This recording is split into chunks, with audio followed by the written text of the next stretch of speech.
नमस्कार, मैं हूं अरुण तोमर। आप देख रहे हैं स्वराज एक्सप्रेस।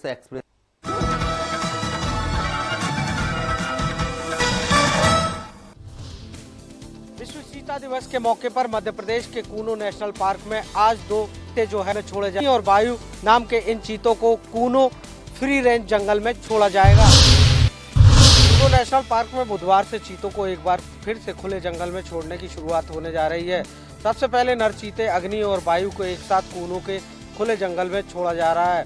बुधवार को कूनो पार्क में चीता स्टीयरिंग कमेटी की बैठक भी बुलाई गई है। चीता एक्शन प्लान के मुताबिक नेशनल पार्क में अभी 20 चीते रहने लायक की जगह है। अभी 12 वयस्कों को मिलाकर कुल 24 चीते हैं। दरअसल वर्ष 2010 में 4 दिसंबर को इंटरनेशनल चीता डे घोषित किया गया था और अब कूनो नेशनल पार्क में जन्मे 12 भारतीय चीता शावक अगले 1.5 से 2 साल में पूरी तरह से वयस्क हो जाएंगे। कूनो में जन्म लेने सबसे पहली मादा चीता शावक 20 माह की हो चुकी है और इसी साल जनवरी में जन्मे के 7 शावक अगले माह पूरे होंगे और धीरे धीरे इन्हें अफ्रीकी और नमीबियाई चीतों के अलावा जो भारत में जिन चीतों का जन्म हुआ है और वो भी जो है वयस्क हो जाएंगे। और इनको छोड़ने के लिए अब मध्य प्रदेश को यूपी राजस्थान के साथ चीतों की मॉनिटरिंग करने की जिम्मेदारी भी होगी, क्योंकि कूनो की भौगोलिक राजस्थान और उत्तर प्रदेश के बीच में है। ऐसे में जब भी चीतों को खुले जंगल में छोड़ा जाएगा वे दोनों राज्यों की सीमाओं को लागेंगे और इसीलिए इन दोनों राज्यों को भी चीता मॉनिटरिंग दी जाएगी। दरअसल कूनो नेशनल पार्क में चीतों के लिए हालात अनुकूल होते जा रहे हैं और इसी के चलते अब मंदसौर के गांधी सागर सेंचुरी में भी इनको बसाहट करने की तैयारी सरकार ने कर ली है। एक्सप्रेस रिपोर्टर के लिए कुमार संदीप, भोपाल। बांग्लादेश में हिंदुओं के साथ हो रहे अन्याय के खिलाफ भोपाल में हुआ विराट हिंदू प्रदर्शन। लाखों की संख्या में पहुंचे हिंदू समाज के लोग। बांग्लादेश में हो रहे हिंदुओं के साथ अन्याय और अत्याचार की आग अब भारत और मध्य प्रदेश तक पहुंच चुकी है। वानगी के तौर पर भोपाल में जिस प्रकार से विराट हिंदू सम्मेलन और प्रदर्शन रखा गया है वो ये दर्शाता है कि किस प्रकार से हिंदुओं की सुरक्षा के लिए सकल हिंदू समाज आगे आ रहा है। आज भोपाल में एक बड़ा कार्यक्रम आयोजित किया गया था जिसमें प्रदेश के हर जिले से और कोने कोने से लाखों की संख्या में लोग पहुंचे। इसमें दिल्ली से सुप्रीम कोर्ट के प्रमुख अश्वनी उपाध्याय को भी बुलाया गया था, जिसने ये बताया कि किस प्रकार हिंदुओं को लेकर लगातार टारगेट किया जा रहा है, कि इसमें कट्टरपंथ के माध्यम से लगातार देवी देवताओं के मंदिरों को खंडित किया जा रहा है, देवी देवताओं के मंदिरों को तोड़ा जा रहा है और जिस प्रकार से औरंगजेब के दौर में हुआ करता था उसकी वानगी एक बार फिर से बांग्लादेश में एक बड़ा प्रदर्शन मध्य प्रदेश की जनता ने बांग्लादेश को समझाने का प्रयास किया है कि अब भी वक्त अभी भी जाओ और अगर आप नहीं संभलते हो तो आने वाला जो समय है वो ठीक नहीं होगा। इस प्रदर्शन के से भोपाल प्रदेश की जनता बांग्लादेश को अपनी ताकत दिखाना चाहती है। हिंदू एकता का यह एक बड़ा उदाहरण भी देखने को मिला है। राष्ट्रपति द्रौपदी मुर्मू को एक बड़ा यहाँ पर मैसेज भी देने की कोशिश की गई है और एक बड़ा ज्ञापन भी देने का प्रयास किया जाएगा जिसमें हिंदू समाज की सुरक्षा की बातें की गई है। भोपाल से एक्सप्रेस रिपोर्टर के लिए संदीप मिश्रा। बांग्लादेश में हिंदुओं के साथ हो रहे अन्याय के खिलाफ भोपाल में हुआ विराट हिंदू प्रदर्शन। लाखों की संख्या में पहुंचे हिंदू समाज के लोग।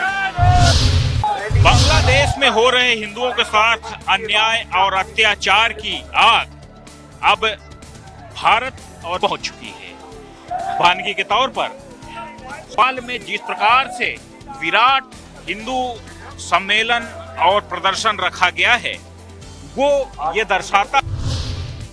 बांग्लादेश में हो रहे हिंदुओं पे अत्याचार को लेकर भारत प्रदेश की राजधानी में भी दुकानदारों ने बंद के समर्थन में अपनी आधे दिन तक दुकानें बंद रखी।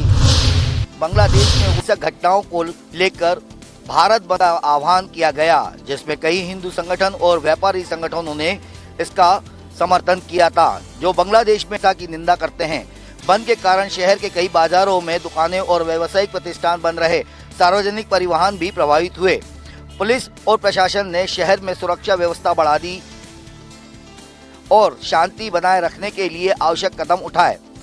यह बांग्लादेश में हिंदू समुदाय के खिलाफ हिंसा के विरोध में एक मजबूत संदेश देने के लिए किया गया। उसी क्रम में राजधानी भोपाल का न्यू मार्केट बाजार पूरी तरह बंद नजर आ रहा है।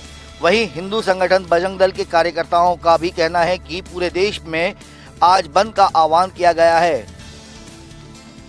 यह बाजार शाम 4 बजे तक बंद रखे गए हैं। इसके बाद मार्केट खोल दिए गए हैं। अगर देखा जाए तो जिस प्रकार से आज हिंदू संगठन और व्यापारी संगठनों ने बंद का आह्वान किया, साफ चेतावनी दी है कि केंद्र सरकार को बांग्लादेश में हो रहे हिंदुओं पर अत्याचार को रोकने को लेकर सख्त कदम उठाए। हिंदू संगठनों का कहना है कि जिस प्रकार से बांग्लादेश में जो हिंदू हैं उनके ऊपर अत्याचार हो रहे हैं, उसको लेकर केंद्र सरकार को उसमें हस्तक्षेप करना चाहिए। लेकिन कहीं ना कहीं देखा जा रहा है कि केंद्र सरकार हस्तक्षेप नहीं कर रही है और हिंदुओं पे अत्याचार बढ़ रही है।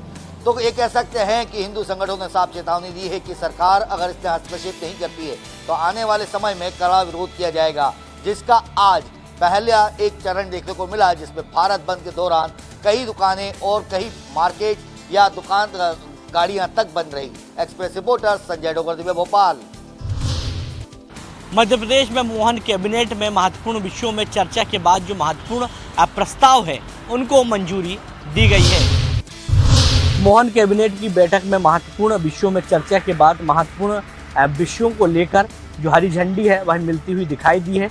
कैबिनेट के फैसलों की यदि बात करें तो मंत्री कैलाश विजयवर्गीय ने कैबिनेट की बैठक की जानकारी दी, जहां पर थर्मल पावर प्लांट को जिस प्रकार से मंजूरी केंद्र सरकार ने दी है, जिससे कहीं ना कहीं हजारों लोगों को रोजगार मिलेगा। वहीं बात करें प्रदेश सरकार की तो 11 से लेकर 26 दिसंबर तक जल कल्याणी जो पर्व है वह मनाया जाएगा। साथ ही शराब नीति की यदि बात करें तो शराब नीति को लेकर सरकार कमेटी बनाएगी और कमेटी बनाने के बाद तमाम विषयों में जो चर्चा है वो करने के बाद शराब नीति संभावना है कि बदली जा सकती है। साथ ही 2028 उज्जैन के सिंहस्थ की यदि बात करें तो सरकार लगातार अभी से ही उज्जैन सिंहस्थ को मेगा सिंहस्थ बनाने की तैयारी पर जुटी हुई है, जिसके लिए बाईपास को 4 लाइन की जो स्वीकृति है वो भी मोहन सरकार ने दे दी है। साथ ही नवीनीकरण ऊर्जा की यदि बात करें तो नवीनीकरण ऊर्जा के लिए उपक्रम के पार्क बनाने के लिए मध्य प्रदेश का चयन किया गया है। और मध्य प्रदेश की यदि बात करें तो करीब केंद्र के 300 करोड़ की जो राशि है वह दी गई है। वहीं औद्योगिक पार्क बनाने की यदि बात करें तो नर्मदापुरम के बबई में मेगा औद्योगिक पार्क बनाया जाएगा, जिससे मध्य प्रदेश के युवा वर्ग के लोगों को रोजगार मिलता हुआ दिखाई देगा। हालांकि तमाम विषयों में चर्चा के बाद कई ऐसे महत्वपूर्ण प्रस्ताव हैं जिनको मोहन कैबिनेट में आज स्वीकृति मिलती हुई दिखाई दी है। मोहन कैबिनेट की बैठक में महत्वपूर्ण विषयों में चर्चा के बाद महत्वपूर्ण प्रस्तावों को मंजूरी दी गई। हालांकि नर्मदापुरम की यदि बात करें तो औद्योगिक जो पार्क है वह नर्मदापुरम में बनाया जाएगा। वहीं शराब नीति की यदि बात करें तो शराब नीति को लेकर एक कमेटी बनाई जाएगी और कमेटी कहीं ना कहीं तमाम विषयों में चर्चा करेगी। इसी प्रकार मोहन कैबिनेट में जल कल्याणी जो महत्वपूर्ण विषय है उसको चर्चा के बाद जो स्वीकृति है दी गई है। कैमरा अमित के साथ विवेक राणा, स्वराज एक्सप्रेस, भोपाल। ग्वालियर में चिकनगुनिया का प्रकोप लगातार बढ़ता जा रहा है। एक दिन में हुए 73 सैंपल में से 50 लोगों को चिकनगुनिया की पुष्टि हुई है। जिले में अब तक चिकनगुनिया के 308 मरीज मिल चुके हैं। खास बात यह है कि अभी तक लोग डेंगू को लेकर परेशान थे। अब डेंगू के मरीजों में तो कमी आने लगी है, तो वहीं चिकनगुनिया ने अपने पैर पसारना शुरू कर दी है। चिकनगुनिया के मरीजों में ये भी देखने को मिल रहा है कि उनके शरीर में फफोले पड़ रहे हैं। इसके अलावा मरीजों की हड्डियों के जॉइंट में असहनीय दर्द होता है। इस समय शहर में चिकनगुनिया का हॉटस्पॉट पुष्कर कॉलोनी के साथ साथ समूचे दीनदयाल नगर क्षेत्र की कॉलोनियां बनी हुई हैं, जहां हर घर में मरीज देखे जा सकते हैं। अस्पतालों में भी चिकनगुनिया की जांच कराने वालों की संख्या में लगातार इजाफा हो रहा है। इस मामले में स्वास्थ्य विभाग का कहना है कि प्रभावित इलाकों में हेल्थ कैंप लगाए जा रहे हैं ताकि लोगों की मौके पर ही जांच हो सके और उन्हें दवाइयां उपलब्ध हों। ग्वालियर से एक्सप्रेस रिपोर्टर विनोद शर्मा। बांग्लादेश में हिंदुओं पर हो रहे अत्याचार के खिलाफ जबलपुर में भी हिंदुवादी संगठन एकजुट हुए। हजारों की तादाद में लोग मालवीय चौक पर जमा हुए और वहां से पैदल कलेक्ट्रेट तक उन्होंने पैदल मार्च निकाला, अपना विरोध जताया। बांग्लादेश में हिंदुओं के खिलाफ हो रहे अत्याचार के खिलाफ अब भारत में भी हिंदू एकजुट होने लगे हैं। जबलपुर में मालवीय चौक पर हजारों की तादाद में हिंदू इकट्ठा हुए। हिंदुवादी संगठनों के आह्वान पर एकजुटता दिखाई गई और इसके बाद बड़ी तादाद में लोगों ने पैदल मार्च किया, कलेक्टर कार्यालय में जाकर पहुंचे और वहां पर राष्ट्रपति और प्रधानमंत्री के नाम पर एक ज्ञापन जिला प्रशासन के अधिकारियों को सौंपा। बांग्लादेश में हिंदुओं पर हो रहे अत्याचार के खिलाफ अब देश में भी उबाल है, लोगों में नाराजगी है। यही वजह है कि अब सब केंद्र सरकार की ओर देख रहे हैं। Arvind Dubey, access reporter, Jabalpur. लटेरी में हिंदू संगठनों के लोगों ने बांग्लादेश में हिंदुओं पर हो रहे अत्याचार के विरोध में विरोध प्रदर्शन किया। इस दौरान लटेरी नगर को पूरे तरीके से बंद कराया गया था। लोगों ने विरोध दर्ज कराते हुए राष्ट्रपति के नाम तहसील कार्यालय पहुंचकर ज्ञापन सौंपा है। इस दौरान हजारों की संख्या में लोग इस विरोध प्रदर्शन में शामिल रहे। बड़ी संख्या में आसपास के थानों से पुलिस कर्मचारियों की तैनाती इस कार्यक्रम में सुरक्षा की दृष्टि को देखते हुए की गई थी। ज्ञापन के माध्यम से हिंदू संगठनों के लोगों ने कहा है कि बांग्लादेश में हिंदुओं पर हो रहे अत्याचारों को रोका जाए। इस विरोध प्रदर्शन में स्कूल के छात्र छात्राओं सहित सभी हिंदू संगठनों के लोग शामिल रहे। हिंदू संगठनों के लोगों ने कहा है कि बांग्लादेश में हिंदू संगठनों के लोगों के साथ अत्याचार किए जा रहे हैं, उनकी हत्याएं की जा रही हैं और उनके साथ दुष्कर्म किए जा रहे हैं और हिंदुओं के मंदिरों को तोड़ा जा रहा है। लटेरी से एक्सप्रेस रिपोर्टर विनोद सूर्यवंशी। सिलवानी बांग्लादेश में हिंदुओं पर हो रहे अत्याचार नरसंहार को लेकर सिलवानी तथा बेगमगंज के नागरिकों ने तहसील कार्यालय पहुंचकर अधिकारियों को सौंपा ज्ञापन। नरसंहार करने वाले आरोपियों पर शीघ्र कार्रवाई की मांग। बांग्लादेश में हिंदुओं पर हो रहे अत्याचार, उनकी पूजा स्थलों को नष्ट करने वाले आरोपियों पर कार्रवाई को लेकर सर्व हिंदू समाज ने विरोध प्रदर्शन किया। सकल सनातन समाज द्वारा सिलवानी के हेलीपैड ग्राउंड पर विशाल जनसभा के बाद हिंदू संगठनों ने विशाल रैली निकाली, जो कि गांधी चौक पुराना बस स्टैंड होते हुए तहसील कार्यालय पहुंची, जिसमें बांग्लादेश के हालातों पर अपना गुस्सा जाहिर किया। इस दौरान हिंदुओं के ऊपर हो रहे अत्याचार, उनके पूजा स्थलों को नष्ट किए जाने समेत नरसंहार पर विरोध जताया गया। बांग्लादेश के हालातों के विरोध में आज पूरा हिंदू समाज एकजुट होकर हिंदुओं के समर्थन में खड़ा है। सकल सनातन समाज के आह्वान पर हिंदू समाज द्वारा आज विशाल रैली निकालकर महामहिम राष्ट्रपति के नाम तहसील कार्यालय पहुंचकर एसडीएम प्रकाश चंद को एक ज्ञापन सौंपा। ज्ञापन में उल्लेख किया गया है कि बांग्लादेश में हिंदुओं पर हो रहे उत्पीड़न तत्काल रोका जाए। हिंदुओं पर अत्याचार के खिलाफ हिंसा को लेकर हिंदू समाज आक्रोशित है। सकल सनातन समाज के आह्वान पर सिलवानी नगर के व्यापारियों ने अपने अपने प्रतिष्ठान किए बंद। हेलीपैड ग्राउंड में जनसभा को संबोधित करके विशाल रैली के रूप में पहुंचे तहसील कार्यालय दिया। बांग्लादेश में हुई हिंदुओं पर घटना को लेकर ज्ञापन, कार्रवाई की मांग। सिलवानी से एक्सप्रेस रिपोर्टर शिव कुमार रघुवंशी। बांग्लादेश में हिंदुओं पर अत्याचार के विरोध में सौसर व ग्रामीण क्षेत्र बंद का आह्वान 100% रहा सफल।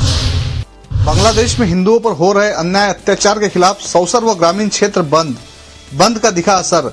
निजी स्कूली संस्थाएं व अन्य संस्थान भी रहे बंद। सनातन चेतना मंच ने किया बंद का आह्वान। बांग्लादेश में हिंदू समाज के ऊपर हो रहे हमले व सामूहिक नरसंहार, अत्याचार व महिलाओं के साथ बलात्कार व हिंसा के विरोध में आज कई सनातनी बंधु ने स्वेच्छा से अपना व्यापारिक प्रतिष्ठान बंद रखा।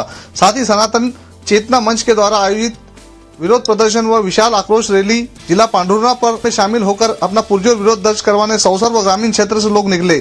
साथ ही शहर के सभी व्यापारिक संगठनों, सनातनी बंधुओं और बांग्लादेश में हिंदुओं पर हो रहे अत्याचार के विरोध में अपने अपने प्रतिष्ठान बंद रखने का फैसला किया। पांडुरना में सर्व हिंदू सकल समाज सड़कों पर उतरकर बांग्लादेश के खिलाफ बड़ा प्रदर्शन किया। साथ ही इसमें जिले भर के हजारों संख्या में सनातनी बंधु शामिल हुए, जिन्होंने महामहिम राज्यपाल के नाम कलेक्टर को ज्ञापन सौंपा। के साथ ही सौसर के सैकड़ों लोग जिला पांडुरना पहुंचे और महामहिम राष्ट्रपति के नाम कलेक्टर को ज्ञापन सौंपा और इस प्रकार की हो रही घटनाओं का विरोध दर्ज किया। देखना है कि इस बंद से आगे कितना असर पड़ता है। सौसर से एक्सप्रेस रिपोर्टर दिनेश धारपुरे। बांग्लादेश में हो रहे हिंदुओं पर अत्याचार के विरोध में संत समाज एवं सनातन मंच के द्वारा किया गया विरोध प्रदर्शन, निकाली गई रैली। रैली की गोपाल जी हाट बाजार में सनातन मंच के तत्वाधान में बांग्लादेश में हो रहे हिंदुओं पर अत्याचार के विरोध में आज विरोध कार्यक्रम में संत विपिन बिहारी कहा कि राम भक्ति ही बड़ी है राष्ट्र भक्ति। यदि राष्ट्र सुरक्षित नहीं रहेगा तो हम भी सुरक्षित नहीं रहेंगे। हम सनातनियों को जात पात की बात भूलकर एक होना होगा। भाजपा नेता अभिषेक भार्गव ने कहा कि बांग्लादेश में हिंदू समाज, हिंदू संपत्ति और संस्कृति को सुरक्षित किया जाए। कार्यक्रम के समापन पर नगर के विभिन्न मार्गों से रैली निकालकर राष्ट्रपति के नाम ज्ञापन सौंपा गया। बांग्लादेश में हो रहे हिंदुओं पर अत्याचार के विरोध में पूरे देश में हिंदू समाज एकजुट हो रहा है और हिंदुओं में जमकर आक्रोश है। जगह जगह विरोध प्रदर्शन कर ज्ञापन दिए जा रहे हैं। योगेश्वानी, एक्सप्रेस रिपोर्टर, रहली। 13 दिसंबर को केंद्रीय गृह मंत्री अमित शाह 2 दिवसीय के छत्तीसगढ़ दौरे पर आने वाले हैं। इससे ठीक पहले आज गृह विभाग की बड़ी बैठक हुई, जिसमें पीएचक्यू में नक्सल मोर्चे को लेकर अधिकारियों के साथ बैठक की गई है। 2 दिवसीय छत्तीसगढ़ दौरे पर केंद्रीय गृह मंत्री अमित शाह छत्तीसगढ़ पहुंचेंगे। अमित शाह बस्तर ओलंपिक के समापन समारोह में भी शामिल होंगे। अमित शाह के दौरे से पहले आज गृह विभाग की बड़ी बैठक आहूत की गई। मुख्यमंत्री विष्णुदेव साय की अध्यक्षता में यह बैठक हुई, जिसमें नक्सल ऑपरेशन में अब तक हुए कार्यों की समीक्षा की गई। गृह मंत्री विजय शर्मा के साथ गृह विभाग के आला अधिकारी इस बैठक में मौजूद रहे और नक्सल मोर्चे पर बड़ी बैठक यह की गई। बैठक में नक्सलवाद के अलावा अन्य विषयों पर भी चर्चा की गई। नक्सल मोर्चे को लेकर यह हुई बैठक काफी महत्वपूर्ण मानी जा रही है, क्योंकि आने वाले दिनों में केंद्रीय गृह मंत्री अमित शाह का दौरा होने वाला है और जिस तरीके से लगातार छत्तीसगढ़ की सरकार और सुरक्षा जवानों को नक्सल ऑपरेशन को लेकर सफलता मिल रही है, ये बड़ी कामयाबी है। फिलहाल केंद्रीय गृह मंत्री अमित शाह के सामने जब रिपोर्ट पेश किया जाएगा तो यह बैठक में मिली जानकारी जो है वो साझा की जाएगी। एक्सप्रेस रिपोर्टर के लिए रायपुर से गोपी कृष्ण साहू। छत्तीसगढ़ में भाजपा सरकार की 1 साल पूरे होने पर तमाम विधायक और मंत्री अपने साल भर की उपलब्धियों का लेखा जोखा को लेकर रिपोर्ट कार्ड प्रस्तुत कर रहे हैं। बता दें कि 3 दिसंबर 2023 को पिछला विधानसभा चुनाव का रिजल्ट आया था, जिसमें 90 में से 54 सीट जीतकर बीजेपी सत्ता में आई थी। इसलिए 3 दिसंबर को जहां बीजेपी ने जनादेश दिवस के रूप में उत्सव मनाया, वहीं अब बीजेपी के सभी विधायक बारी बारी से अपने साल भर का रिपोर्ट कार्ड जनता के सामने प्रस्तुत कर रही है। इसी कड़ी में भाजपा के रायपुर उत्तर विधायक पुरंदर मिश्रा ने भी प्रेस कॉन्फ्रेंस लेकर अपनी उपलब्धियां गिनाई। भाजपा के सभी विधायक बारी बारी से अपनी उपलब्धियां गिना रही हैं। वहीं रायपुर उत्तर के विधायक पुरंदर मिश्रा ने अपने साल भर का रिपोर्ट कार्ड प्रस्तुत किया और उन्होंने बताया कि 22 वार्डों में 22 करोड़ से अधिक कार्य इस दौरान किए हैं। रायपुर से एक्सप्रेस रिपोर्टर दिलीप साहू। गौरेला पेंडा मरवाही जिले में समर्थन मूल्य में धान खरीदी लगभग 2 लाख क्विंटल हो चुकी है। वहीं मैं आपको बताना चाहूँगा कि जिले के 6 धान खरीदी केंद्रों में धान की अधिक आवक होने के कारण अब धान खरीदी केंद्र में धान रखने के लिए जगह नहीं है। मैं आपको बताना चाहूँगा कि धान खरीदी केंद्र में धान का उठाव नहीं हो रहा है। जिले के लगभग 20 धान खरीदी केंद्र हैं जहां धान का उठाव नहीं होने के कारण अब सबसे बड़ा संकट मंडराने लगा है कि अब अगली बार जो किसान धान बेचेंगे वह धान खरीदी केंद्र में जगह की शॉर्टेज के कारण अब उनको परेशानियों का सामना करना पड़ेगा। साथ ही मंडी प्रबंधक को भी इस परेशानियों से गुजरना पड़ेगा। वही जिले के प्रशासनिक अधिकारियों से बातचीत करने पर जानकारी मिले है कि जल्द ही इस समस्या का समाधान किया जाएगा। एक्सप्रेस रिपोर्टर विपत सारथी, पेंड्रा। संभल मामले को लेकर के राजनीति काफी बढ़ गई है। लोकसभा में नेता प्रतिपक्ष राहुल गांधी और कांग्रेस सांसद प्रियंका गांधी वाड्रा संभल के एक मस्जिद के सर्वेक्षण को लेकर भड़की हिंसा के पीड़ितों से मिलने जा रहे थे, लेकिन उन्हें यूपी बॉर्डर पर ही रोक दिया गया। कांग्रेस नेताओं के रवाना होने से पहले ही दिल्ली के बॉर्डर पर भारी बैरिकेडिंग कर पुलिस पूरी तरह से मुस्तैद थी। इसके बाद राहुल और प्रियंका के काफिले को वापस दिल्ली भेज दिया गया। साथ ही सभी कांग्रेस नेता और कार्यकर्ता दिल्ली की तरफ लौट गए। हालांकि स्थानीय प्रशासन ने संभल में 10 दिसंबर तक नेताओं और सामाजिक कार्यकर्ताओं के प्रवेश पर बैन लगा दिया है। भले ही प्रशासन ने राहुल गांधी को वापस कर दिया है, लेकिन संसद सत्र में यह मुद्दा गर्मा रहा है। वहीं प्रशासन जहां एक तरफ कार्रवाइयों का दौर जारी रखा है, वहीं विपक्ष प्रशासन को ही दोषी ठहराने में लगा हुआ है। लखनऊ से एक्सप्रेस रिपोर्टर पवन सिंह। सूबे के मुखिया योगी आदित्यनाथ ने राजमार्गों को चुस्त दुरुस्त करने के निर्देश दिए थे, लेकिन उन्नाव में बिल्कुल इसका उल्टा है। राजमार्ग पर चलने वाले लोग रोजाना अपनी जान को दांव पर लगाकर चल रहे हैं। कानपुर लखनऊ हाईवे पर दोनों तरफ लंबे समय से वाहन सवार गड्ढों का दंश झेलने को मजबूर हैं। रोजाना हजारों वाहन चालकों और यात्रियों को गंभीर परेशानियों का सामना करना पड़ रहा है। ये गड्ढे न केवल यातायात को प्रभावित कर रहे हैं, बल्कि कई बार जानलेवा दुर्घटनाओं का कारण भी बन चुके हैं। इन गड्ढों में छोटे बड़े वाहन के पहिए पड़ने से वाहन अनियंत्रित हो जाते हैं, जिससे दुर्घटनाओं की संभावना बढ़ जाती है। कई मामलों में तो लोग अपनी जान भी गंवा चुके हैं। हालांकि ये समस्या लंबे समय से चली आ रही है, लेकिन इसके बावजूद राष्ट्रीय राजमार्ग प्राधिकरण ने इस ओर कोई ध्यान नहीं दिया। जाजमऊ पुल से लेकर उन्नाव सीमा तक ये गड्ढे इतने गहरे हो चुके हैं कि इन मार्ग से गुजरना भी खतरे से खाली नहीं है।